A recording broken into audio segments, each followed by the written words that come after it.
Gadis itu tahu betul bahwa pria di depannya punya kehidupan pribadi yang kacau. Namun ia sengaja pura-pura mengiranya sebagai kakak kembar pria itu yang sukses dan terkenal. Padahal semua orang tahu, pria ini paling benci dibanding-bandingkan dengan kakaknya. Siapapun yang berani salah mengenali, akan menerima hukuman yang sangat menyakitkan. Gadis itu tentu tak luput dari amarahnya. Ia langsung didorong jatuh ke lantai di hadapan banyak orang. Saat semua menunggu melihatnya dipermalukan, tiba-tiba terjadi hal tak terduga. Pria itu melihat hiasan rambut di kepalanya. Seketika senyum lembut ibunya di masa lalu terlintas di pikirannya. Karena itu, ia memutuskan untuk melepaskannya begitu saja. Sebenarnya gadis itu adalah anak angkat keluarga wanita licik. Sejak kecil dipanggilkan guru untuk mengajarinya seni musik, catur, kaligrafi, dan melukis. Meski berbakat luar biasa, ia hanyalah alat bagi keluarga angkatnya untuk menjalin hubungan dengan orang berkuasa. Ia bahkan dipaksa menikah ke keluarga bangsawan kaya. Dan dipasangkan gelang elektronik yang memantau lokasinya 24 jam sehari. Begitu dipasang, gelang itu tak bisa dilepas lagi. Demi melepaskan gelang itu dan bebas dari kontrol, ia menargetkan pria yang mengendalikan perusahaan pembuat gelang tersebut. Yakin bahwa jika pria itu melihat hiasan rambutnya, ia akan membiarkannya pergi. Maka rencananya pun dimulai. Saat ia hendak meninggalkan pria itu, tiba-tiba seseorang memanggilnya. Saat menoleh,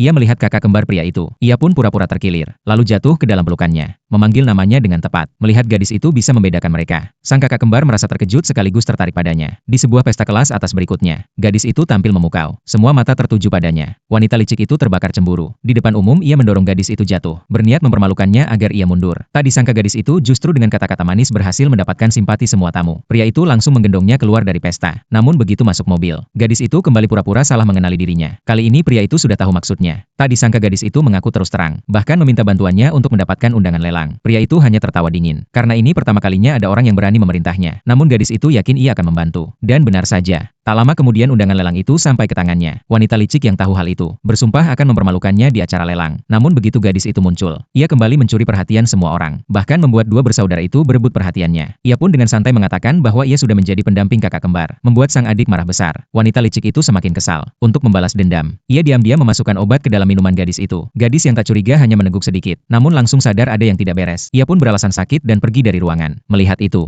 wanita licik segera menyuruh orang mengikutinya. Tak lama ia mendapat kabar bahwa rencananya berhasil. Ia pun bergegas membawa orang-orang untuk melihat gadis itu dalam keadaan memalukan. Saat itulah pria itu mendatangi wanita licik. Wanita licik terpaksa mengaku bahwa di tangan gadis itu ada gelang yang bisa memantau lokasinya 24 jam. Itu adalah alat yang dipasang keluarganya untuk mencegah gadis itu membangkang. Pria itu teringat gadis itu pernah berkata gelang itu adalah belenggunya. Ia pun memaksa wanita licik untuk menunjukkan jalan. Namun begitu ia mendapatkan kunci dan membuka pintu kamar, ia langsung terpaku di tempat.